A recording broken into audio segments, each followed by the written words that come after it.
Hello everybody, it's me George B, my pin is 1542 and today it is Halloween and Samhain. Happy Halloween and blessed Samhain to all those that follow and celebrate. I haven't got like an eye defect or anything, I just kind of thought I'd do some lovely eye makeup for you guys today. So today I'm going to be telling you guys about a ghost story. Before I begin, I just want to let you guys know about a fantastic offer we have here at The Circle, which is 29p per minute for the first 10 minutes for our new customers only. And the number to call to take advantage of that is 0800 0678950. That's 0800 0678950. Alternatively, you can log on to www.thecircle.com. Just to let you guys know, if you want to book a reading with myself, I'm going to be available from this morning 10:30 to 11:30, from Thursday 11 till 3, and Saturday 1 in the afternoon to 5 in the afternoon. Okay, please give me a lot of love, give me loads of hearts, loads of likes, and please share this video because there may be somebody that might be into ghost stories or might want to hear this. Also, as well, hello Marie. Oh, thank you very much. I look very scary. I kind of feel very scary, but I can't really see much in these contact lenses. But I just thought it'd be quite nice to, set the scene. Anyway, so this all being said and done, what I want to talk to you guys about today is a little ghost story, and hopefully it will start your Halloween off with a bang. And this story, genuinely is one of the stories that has really resonated with me since it happened and since it occurred. And it's one of those stories, every time I tell, the hairs on the back of my neck genuinely stand up, because it was a moment where every now and again you have those moments with spirit where you think, actually, I can't deny this isn't happening. Thank you, Helga. Hello. And this is one of those stories. It's one of those stories in the fact that I couldn't deny that it was happening. Oh, I have shocks. I love it. I've never had a shock before. I love this. So let us begin a few years ago, and this is in September. Now, what had happened was myself and my partner, who coincidentally, it's our anniversary today, which is lovely. Myself and my partner and two good friends, we ended up going to a pagan festival because I'm pagan, and we ended up going to this pagan festival. We had a very heavy weekend, but it was a lot of fun. And what happened was, on the Monday afterwards in September, there is a dance called the Abbots Bromley Horn Dance. Hello, Jenny. Oh, there seems to be a glitch this end. Just have a blank screen with video. We'll begin in a moment. Okay. Please let me know, guys, if you can see me as well. Please let me know if you can see the image and hear me very well as well, because otherwise, if need be, may have to restart the video. Okay. So we ended up, we wanted to go to this Abbots Bromley horn dance, which is a horn dance that goes back to the 12th century in Abbots Bromley, a place near Staffordshire, I believe. And what happened was, there was no hotels around, and we had been to a, this festival all week, and yes, yay, you can hear and see me, yay, thank you, Helga, thank you, Philippa, and we had been to this, we had to stay overnight, basically, and what had happened is we've spent, and I particularly have spent a lot of nights out in the woods on my own, and that's kind of part of the parcel of being a witch, and spending the night out in the woods and communing with nature and connecting with nature. And so we had no problem in spending the night out in nature. And so the plan was we would stay out in nature, and then the next morning we would go to this Abbots Bromley horn dance to watch it. So we kind of just picked a place on the sat-nav and was like, there.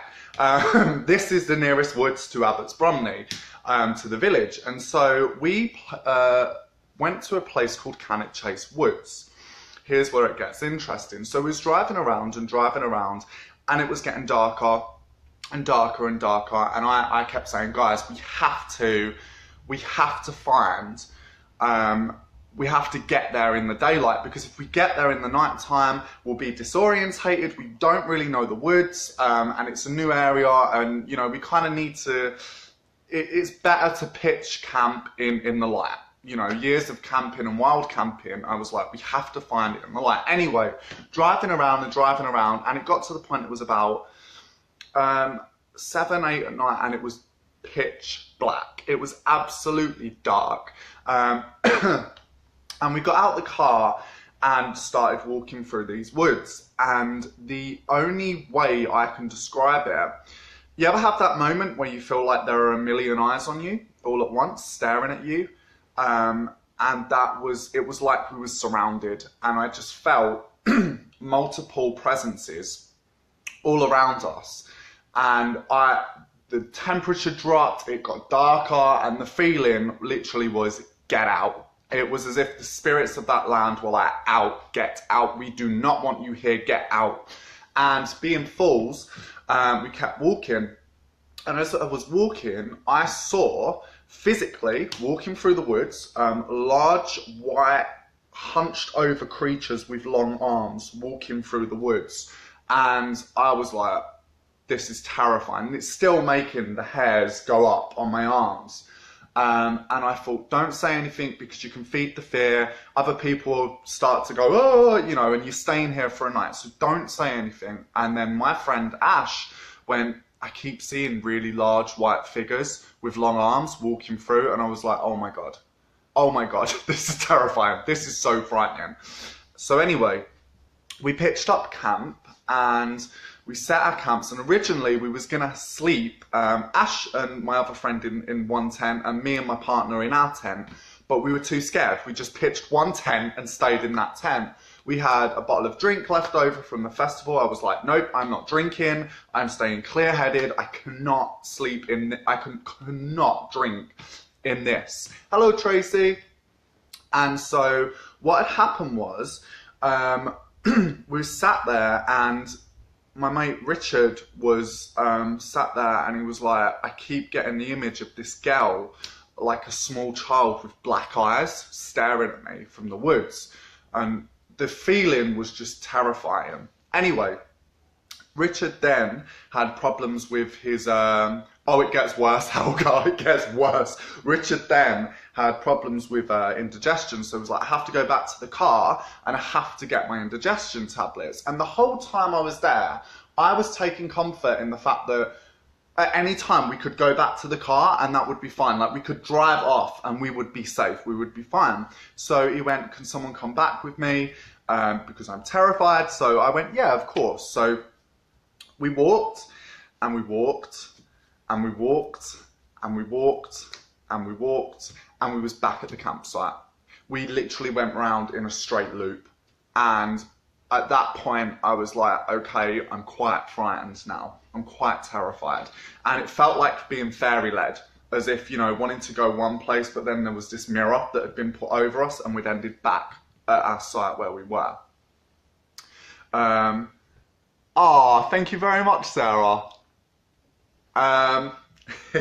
And so we was all sat and we lit a fire, and we was like, right, we're here for the night. In the morning, it'll be clearer, it'll be daytime, we can go.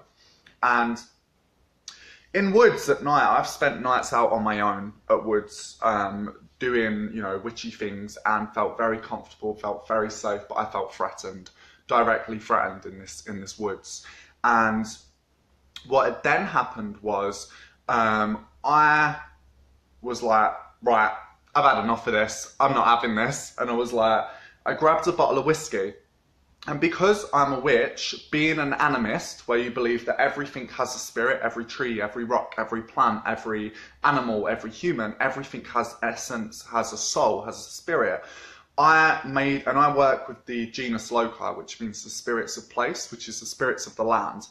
So I grabbed a bottle of whiskey, I held it right up, and I went to the spirits of the land of Cannock Chase. We come here with respect, we mean you absolutely no harm, and we give you this offering as a token of utmost respect. We will leave it as we found it, we will not litter this place, we never do, but, you know, and poured and said, here is to you, please, you know, and we poured this offering, and the funny thing was, it just kind of went, the pressure just dissipated, and it felt like someone had lifted a rock off our shoulders. So then, we was like, right, let's get asleep. It's kind of lifted. So anyway, Josh, my partner, and Richard fell asleep almost like that. But me and Ash was like in our sleeping bags like kids. We was like, oh my God. And it was terrifying. We still couldn't sleep. The atmosphere had gone up, but we still could not sleep. And so it was like, what if this happens? What if that happens? And we started to hear footsteps pacing around our tent in a circle. And the fire outside our tent would just dim, and then all of a sudden would go and would come back, and then would dim and go, and it would just go on and off very dramatically. It was terrifying. And this thing was just walking around this tent, and at certain points, it was messing with our heads really, because we was kind of like, I can see shadows like actually of a figure walking around.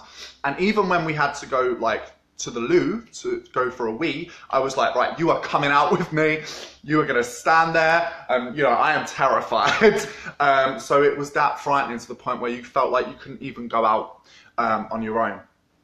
And so after that, we closed our eyes for what felt like 3 seconds. And I woke up with the front tent zip going, you know, when a tent opens really fast, and I was like, someone is coming in this tent, someone's coming in. And I was like, what the hell? And Josh shoots in going, oh my God, oh my God, oh my God, effing and jeffing away, you know, like, you know, absolutely petrified. And I was like, what? Josh had fell asleep inside the tent, to which I was laying at the front of the tent, Ash was next to me, Richard was there, and then Josh was at the back, the very back. Josh had fell asleep inside the tent and had woken up outside of the tent with, laying on his back, with the fire roaring, with the sleeping bag zipped up, laying like a corpse, like a coffin, with his head perfectly placed. And he had said that his first thought was, oh my God, as if they've gone and left me out here. And then his second thought was, you fell asleep inside the tent. To which he was like, ugh. And then at that point, he said he had hopped in, opened the tent and shot in. So then that was me. I did not sleep for the rest of the evening, because I was like, I don't want to magically float outside this tent. Or even the fact that even if he had sleptwalked, it's still weird.